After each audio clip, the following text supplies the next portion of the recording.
CM ಸಿದ್ದರಾಮಯ್ಯನವರ ನಿವಾಸದಲ್ಲಿ ಇವತ್ತು ಹೈ ವೋಲ್ಟೇಜ್ ಮೀಟಿಂಗ್ ನಡೆಯಿತು. ಡಿಸಿಎಂ ಡಿಕೆ ಶಿವಕುಮಾರ್ ಅವರು ಈ ಒಂದು ಸಭೆಯಲ್ಲಿ ಭಾಗಿಯಾಗಿದ್ರು. ಇದರ ಜೊತೆಗೆ ಗೃಹ ಸಚಿವ ಜಿ ಪರಮೇಶ್ವರ್ ಅವರು ಭಾಗಿಯಾಗಿದ್ರು. ಹೀಗೆ ಹಲವು ನಾಯಕರಿದ್ದಂತ ಒಂದು ಸಭೆ. ಹಾಗಾದ್ರೆ ಈ ಒಂದು ಮೀಟಿಂಗ್ ನಲ್ಲಿ ಏನೆಲ್ಲ ಚರ್ಚೆ ಆಯಿತು ಅನ್ನೋದೇ ಈಗಿರುವಂತ ಕುತೂಹಲ. ಸಿಎಂ ಸಿದ್ದರಾಮಯ್ಯನವರ ನಿವಾಸದಲ್ಲಿ ನಡೆದಂತ ಹೈ ವೋಲ್ಟೇಜ್ ಮೀಟಿಂಗ್ ಇದು. ಡಿಸಿಎಂ ಡಿಕೆ ಶ್ರೀ, ಗೃಹ ಸಚಿವ ಪರಮೇಶ್ವರ್ ಇವರೆಲ್ಲರ ಜೊತೆಗೆ ಸಭೆಯನ್ನ ನಡೆಸಿದ್ದಾರೆ ಮುಖ್ಯಮಂತ್ರಿಗಳು. ಸರ್ಕಾರಕ್ಕೆ ಡಿಸಿಪಿ ಪತ್ರ ಬರೆದ ವಿಚಾರದ ಬಗ್ಗೆ ಬಹಳ ಪ್ರಮುಖವಾಗಿ ಚರ್ಚೆ ಆಯಿತು. ಸರ್ಕಾರಕ್ಕೆ ಬರೆದ ಪತ್ರ ಲೀಕ್ ಆಗಿದ್ದು ಹೇಗೆ? ತುಮಕೂರು ಪ್ರವಾಸದಲ್ಲಿ ಇದ್ದಂತ ಗೃಹ ಸಚಿವ ಪರಮೇಶ್ವರ್ ಅವರು ಕೂಡ ಬರ್ತಾರೆ. ಕನಕಪುರದಲ್ಲಿದ್ದಂತ ಉಪಮುಖ್ಯಮಂತ್ರಿ ಡಿಕೆ ಶಿವಕುಮಾರ್ ಅವರು ಕೂಡ ಓಡೋಡ್ ಬರ್ತಾರೆ ಸಿಎಂ ನಿವಾಸಕ್ಕೆ. ಕೂಡಲೇ ಬೆಂಗಳೂರಿಗೆ ಬರುವಂತೆ ಸಿದ್ದರಾಮಯ್ಯನವರು ಸೂಚನೆಯನ್ನ ಕೊಡ್ತಾರೆ. ಡಿಜಿಐಜಿಪಿ ಸಲೀಂ, ಗುಪ್ತಚರ ಇಲಾಖೆ ಎಡಿಜಿಪಿ ರವಿ ಅವರು ಕೂಡ ಈ ಒಂದು ಸಭೆಯಲ್ಲಿ ಭಾಗಿಯಾಗಿದ್ರು. ಪೊಲೀಸ್ ಅಧಿಕಾರಿಗಳ ವಿರುದ್ಧ ಸಿಎಂ ಗರಂ ಆಗಿದ್ರಂತೆ. ಯಾಕೆ ಅಂತ ಅಂದ್ರೆ ಡಿಸಿಪಿ ಅವರು ಒಂದು ಪತ್ರವನ್ನ ಬರೆದಿದ್ರು ಈ RCB ಕಾರ್ಯಕ್ರಮದ ವಿಚಾರಕ್ಕೆ ಸಂಬಂಧಪಟ್ಟಂತೆ. ಎರಡು ಕಡೆ ಕಾರ್ಯಕ್ರಮಕ್ಕೆ ಬೇಡ, ಯಾಕೆ ಅಂತ ಹೇಳಿದ್ರೆ ಭದ್ರತೆ ಒದಗಿಸೋದು ಕಷ್ಟ ಆಗುತ್ತೆ. ಎರಡು ಕಡೆ ಕಾರ್ಯಕ್ರಮ ಬೇಡ. ಬಹಳ ಪ್ರಮುಖವಾಗಿ ವಿಧಾನಸೌಧದ ಮುಂಭಾಗ ಏನ್ ಕಾರ್ಯಕ್ರಮ ನಡೀತಲ್ಲ, RCB ಆಟಗಾರರಿಗೆ ಸನ್ಮಾನ ನಡೀತಲ್ಲ, ಅಲ್ಲಿ ಬೇಡ ಕಾರ್ಯಕ್ರಮ. ಕೇವಲ ಎಂ ಚಿನ್ನಸ್ವಾಮಿ ಕ್ರೀಡಾಂಗಣದಲ್ಲಿ ಮಾತ್ರ ಕಾರ್ಯಕ್ರಮವನ್ನ ಮಾಡೋಣ ಅನ್ನೋ ನಿಟ್ಟಿನಲ್ಲಿ ಏನೋ ಆ ಪತ್ರವನ್ನ ಬರೆದಿದ್ರಂತೆ ಡಿಸಿಪಿ. ಆದ್ರೆ ಇದನ್ನ ನಿರ್ಲಕ್ಷ್ಯ ಮಾಡಿಬಿಟ್ಟಿದ್ದಾರೆ ಒಬ್ಬ IAS ಅಧಿಕಾರಿ.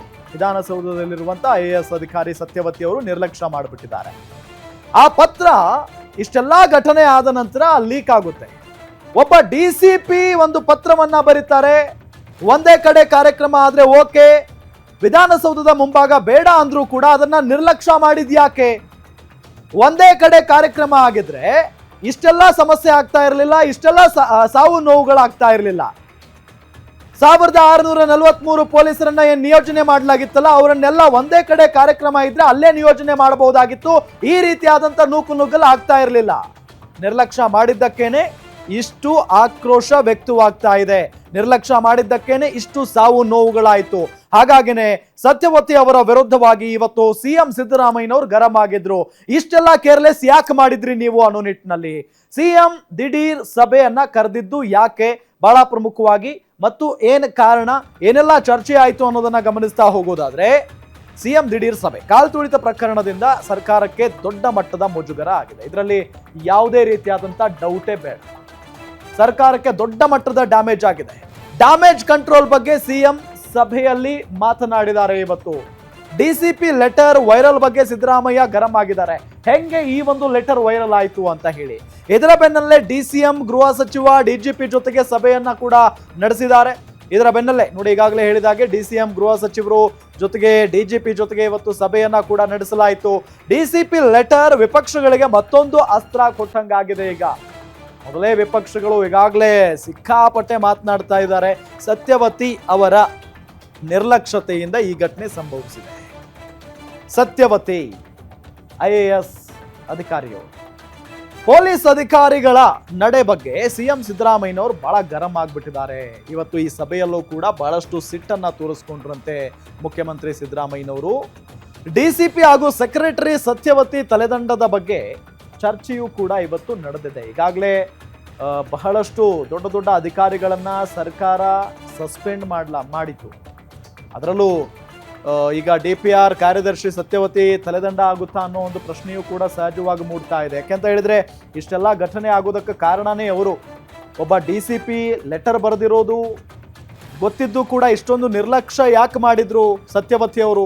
ಕಾರ್ಯದರ್ಶಿ ಸತ್ಯವತಿಗೆ ಪತ್ರ ಬರೆದಿರೋ ನಿರ್ಲಕ್ಷ್ಯ ಯಾಕೆ? ಅಂದ್ರೆ ಪತ್ರ ಬಂದಿದ್ದು ನೋಡಿದ್ದಾರೆ, ಓದಿದ್ದಾರೆ, ಆದ್ರೂ ಕೂಡ ಯಾಕೆ ಇಷ್ಟೊಂದು ನಿರ್ಲಕ್ಷ್ಯ ಮಾಡಿದ್ರು ಅನ್ನೋದು ಈಗಿರುವಂತ ಪ್ರಶ್ನೆ. ಈಗಾಗಲೇ ಸಿದ್ದರಾಮಯ್ಯ ಅವರನ್ನ ಭೇಟಿ ಮಾಡಿದ್ದಾರೆ ಸತ್ಯವತಿ ಅನ್ನೋದು ಗೊತ್ತಾಗ್ತಾ ಇದೆ. ಹಾಗಾದ್ರೆ ಏನ್ ಎಕ್ಸ್ಪ್ಲನೇಷನ್ ಕೊಟ್ಟರು ಸತ್ಯವತಿ ಅವರು? ಕಾಲ್ ತುಳಿತ ಪ್ರಕರಣದಿಂದ ಸರ್ಕಾರಕ್ಕೆ ಸಿಕ್ಕಾಪಟ್ಟೆ ಮುಜುಗರ ಆಗಿದ್ದಂತೂ ಹೌದು, ಖಂಡಿತ ಮುಜುಗರ ಆಗಿದೆ. ಮತ್ತು ಅದನ್ನ ವಿಪಕ್ಷಗಳು ಯಾವ ರೀತಿಯಾಗಿ ಬಳಸಿಕೊಳ್ತಾ ಇದ್ದಾವೆ ಅಂತ ಹೇಳಿ ಸಿಎಂ ಸಿದ್ದರಾಮಯ್ಯನವರಿಗೆ ಗೊತ್ತು, ಎಲ್ಲ ಇಡೀ ಸರ್ಕಾರದ ನಾಯಕರಿಗೆ ಗೊತ್ತು. ಸಿಕ್ಕಾಪಟ್ಟೆ ಆಕ್ರೋಶ ವ್ಯಕ್ತವಾಗ್ತಾ ಇದೆ. ಈ ಒಂದು ಸಂದರ್ಭದಲ್ಲಿ 11 ಜನ ಅಮಾಯಕರ ಬಲಿಯಾದ್ರು. ಯಾಕೆ? ಸರಿಯಾದಂಥ ವ್ಯವಸ್ಥೆಯನ್ನ ಮಾಡಿಕೊಳ್ಳದೆ. ಇದರ ಜೊತೆಗೆ ಎರಡು ಕಡೆ ಕಾರ್ಯಕ್ರಮವನ್ನ ಮಾಡುವಂತ ಅವಶ್ಯಕತೆ ಏನಿತ್ತು ಅಂತ ಹೇಳಿ ಜನರೇ ಪ್ರಶ್ನೆಯನ್ನ ಮಾಡ್ತಾ ಇದ್ದಾರೆ. ಬಹಳ ಪ್ರಮುಖವಾಗಿ ಒಂದು ವಿಧಾನಸೌಧದ ಮುಂಭಾಗ ಕಾರ್ಯಕ್ರಮವನ್ನ ಮಾಡಬಹುದಾಗಿತ್ತು, ಇಲ್ಲ ಅಂತ ಅಂದ್ರೆ ಎಂ ಚಿನ್ನಸ್ವಾಮಿ ಕ್ರೀಡಾಂಗಣದಲ್ಲಿ ಕಾರ್ಯಕ್ರಮವನ್ನ ಆಯೋಜನೆ ಮಾಡಬಹುದಾಗಿತ್ತು. ಇದೇ ಪೊಲೀಸರನ್ನ ಒಂದೇ ಕಡೆ ನಿಯೋಜನೆ ಮಾಡಿದ್ರೆ ಆ ಬಂದಂತ ಅಭಿಮಾನಿಗಳನ್ನ ಆರಾಮಾಗಿ ಹ್ಯಾಂಡಲ್ ಮಾಡಬಹುದಾಗಿತ್ತು.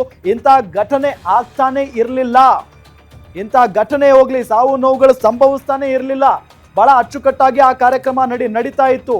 ಆದ್ರೆ ಯಾಕೆ ಒಬ್ಬ ಪೊಲೀಸ್ ಅಥವಾ ಒಬ್ಬ ಪೊಲೀಸ್ ಅಧಿಕಾರಿ, ಒಬ್ಬ DCP ಒಂದು ಪತ್ರವನ್ನ ಬರೀತಾರೆ. ಪತ್ರ ಬರೆದು ನೋಡಿ ಹಿಂಗಿದೆ ಪರಿಸ್ಥಿತಿ, ಕಂಟ್ರೋಲ್ ಮಾಡೋದು ಬಹಳ ಕಷ್ಟ ಆಗುತ್ತೆ, RCB ಅಭಿಮಾನಿಗಳು ದೊಡ್ಡ ಸಂಖ್ಯೆಯಲ್ಲಿ ಬರ್ತಾರೆ, ಸೊ ಬೇಡ ಅನ್ನೋ ನಿಟ್ಟಿನಲ್ಲಿ ಪತ್ರ ಬರೆದ್ರೂ ಕೂಡ ಇಷ್ಟೊಂದು ನಿರ್ಲಕ್ಷ್ಯ ಯಾಕೆ ಮಾಡಿದ್ರು ಸತ್ಯವತಿ ಅವರು ಅನ್ನೋದೇ ಈಗಿರುವಂತ ಪ್ರಶ್ನೆ. ಹಾಗಾಗಿನೇ ಇವತ್ತು ಮೀಟಿಂಗ್ನಲ್ಲೂ ಕೂಡ ಬಹಳಷ್ಟು ಕೋಪಗೊಂಡಿದ್ರಂತೆ ಮುಖ್ಯಮಂತ್ರಿಗಳು. ನೋಡೋಣ ಅವರ ತಲೆದಂಡ ಆಗುತ್ತಾ ಅನ್ನೋ ಒಂದು ಪ್ರಶ್ನೆಯೂ ಕೂಡ ಸಹಜವಾಗಿದೆ.